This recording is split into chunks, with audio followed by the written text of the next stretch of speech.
Party की सोच सदैव रही है कि पहला राष्ट्र सोच, पहला राष्ट्र हित, उसके बाद दल। और इसी सोच और विचारधारा के साथ 140 करोड़ भारत की जनता के दिल में उस राष्ट्र सोच, राष्ट्र विचारधारा, भारतीय जनता पार्टी को स्थापित करने वाले एकता और असीम शक्ति के प्रतिबिंब माननीय अमित शाह जी के नेतृत्व में कार्य करने का मुझे सौभाग्य मिला है मेरे भाई और बहनों। और ऐसा इतिहास जो इस देश में 68 सालों आजादी के 68 सालों में जो इतिहास नहीं रचा गया, वो आज के दिवस में सरदार पटेल जी के बाद अगर कोई लोह पुरुष गृह मंत्री के रूप में भारत में आज कायम है तो अमित शाह जी के रूप में कायम है मेरे भाई और बहनों। जो कल्पना थी श्यामा प्रसाद मुखर्जी जी की कि भारत का अभिन्न अंग कश्मीर बनना चाहिए, 370 अनुच्छेद को भंग करके प्रधानमंत्री जी के नेतृत्व में हमारे गृह मंत्री जी ने एक ऐसा ऐतिहासिक कदम उठाया जो आने वाली पीढ़ियां याद रखेगी मेरे भाई और बहनों। जहां एक तरफ कश्मीर का कदम, वहीं दूसरे तरफ हमारी महिलाओं को उनका हक दिलवाने के लिए ट्रिपल तलाक को खारिज करने का साहसी कदम अगर किसमें भी है तो केवल प्रधानमंत्री नरेंद्र मोदी जी और गृह मंत्री अमित शाह जी के दम में है मेरे भाई और बहन। सहकारिता को एक नया रूप दिया जा रहा है, हमारी पार्टी को सदैव शिक्षित किया जा रहा है। और आज मुझे बड़ा गर्व है कि आज इस मंच पर हम लोग अभिभूत हैं कि विकास और प्रगति के एक नए पैगाम लेकर हमारे गृह मंत्री अमित शाह जी ग्वालियर के अंचल में आए। पुरानी एक कहावत है कि असंभव शब्द का प्रयोग केवल कायर ही करते हैं। बहादुर लोग और बुद्धिमान लोग अपना मार्ग स्वयं प्रशस्त करते हैं। और यही हाल हुआ था वो 18 महीनों में जब कांग्रेस की सरकार थी। उस समय ग्वालियर चंबल संभाग को अकेले छोड़ा गया था। विकास और प्रगति के लिए असंभव सदैव कहा गया था। और आज अगर असलियत हुई है तो ग्वालियर चंबल संभाग में असंभव को संभव करने का कार्य राष्ट्र की भाजपा की सरकार और प्रदेश की भाजपा सरकार ने दोनों मिलकर कराया है मेरे भाई और बहनों। आज जो स्थिति उत्पन्न हुई है प्रधानमंत्री जी के नेतृत्व में, जेपी नड्डा जी के नेतृत्व में, अमित शाह जी के नेतृत्व में एक नए भारत का नया स्वरूप बन रहा है। और उस भारत में एक नया मध्य प्रदेश का स्वरूप बन रहा है। जब नया मध्य प्रदेश का स्वरूप बनेगा तो उसमें एक नवीन ग्वालियर का स्वरूप भी बनना होगा मेरे भाई और बहनों। और मेरी आजी अम्मा, मेरी दादी, पूर्व राजमाता साहब का सपना था विकास का, प्रगति का। और विकास और प्रगति के साथ भारतीय जनता पार्टी को एक शिशु के रूप में उसका पालन पोषण मेरी आजी अम्मा ने किया था। उनका जो विकास का सपना था, मेरे पूज्य पिताजी का जो विकास का सपना था, जिस एयरपोर्ट की शुरुआत सन 1986 में की गई थी, 2001 में हमारे पूर्व प्रधानमंत्री अटल बिहारी वाजपेयी जी ने आकर उसका नामांतरण मेरी आजी अम्मा की स्मृति को चिरस्थायी बनाने के लिए राजमाता विजय राजे सिंधिया टर्मिनल का नामांकन किया था। आज उसी टर्मिनल का एक भव्य रूप, एक नवीन टर्मिनल की स्थापना के लिए हमारे देश के गृह मंत्री अमित शाह जी हमारे समक्ष उपलब्ध है मेरे भाई और बहनों। आज ये कल्पना जो हमने की थी, एक आधुनिकता की कल्पना की थी। और थोड़ा सा ये टर्मिनल के बारे में बताना चाहता हूं।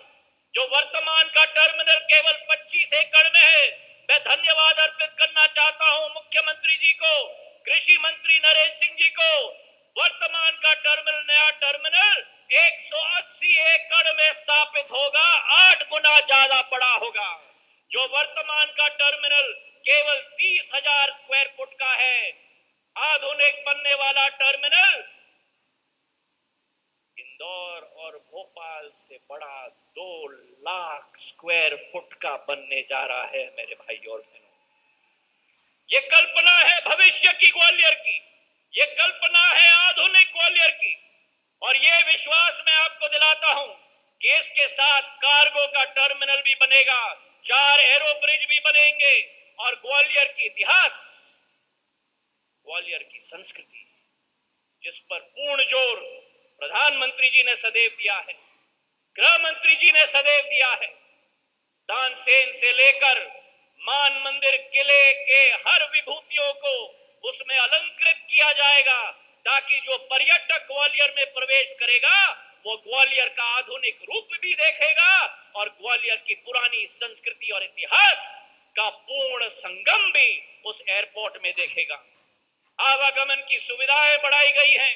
इस एयरपोर्ट के जरिए मध्य प्रदेश में एक साल पूर्व केवल 551 फ्लाइट प्रति हफ्ता आती थी।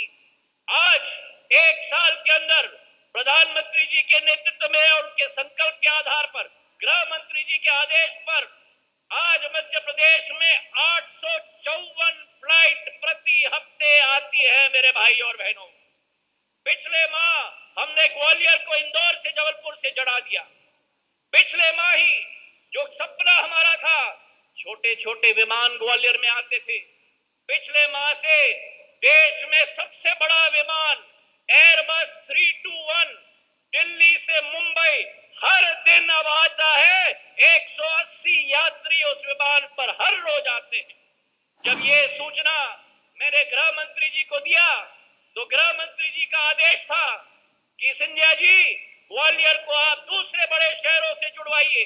उनके आदेश के पालन करते हुए आज मैं इस मंच से आपको सूचित करना चाहता हूं कि आज के बाद ग्वालियर बेंगलोर के साथ स्पाइस जेट के विमान के साथ 6 दिन जुड़ेगा और एक दिन बोइंग 737 का विमान भी ग्वालियर से बेंगलोर तक प्रस्थान करेगा।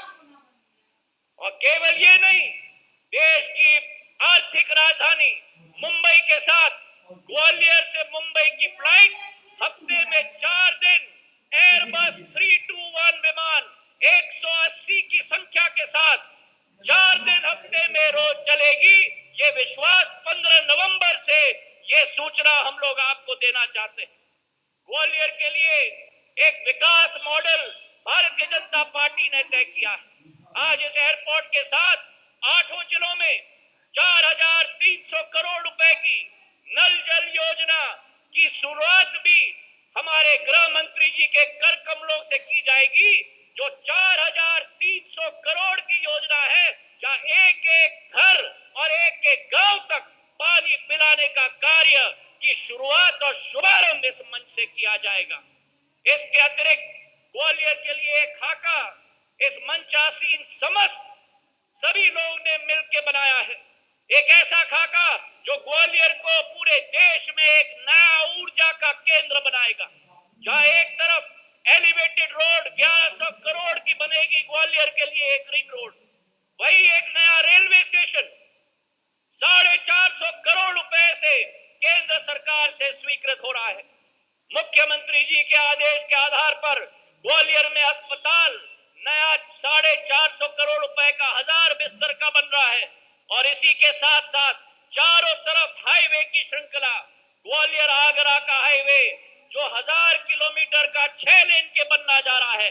पश्चिमी बाईपास दूसरे तरफ रायरू से घाटी गांव 2000 करोड़ की, और अटल एक्सप्रेसवे जो भिंड से लेकर कोटा तक जोड़ेगी। ये नया मार्ग है मेरे भाई और बहनों, ग्वालियर की विकास और प्रगति का ये विश्वास मैं आपको दिलाता हूं। आज गृह मंत्री जी हमारे समक्ष में हैं। ये संभव नहीं हो सकता कि गृह मंत्री जी अगर ग्वालियर आए और मैं उनके समक्ष निवेदन पूर्वक एक मांग न रखूं। साडा यहां स्थापित है ग्वालियर में, काउंटर मैग्नेट सिटी के रूप में दिल्ली के लिए। मेरा आपसे विनम्र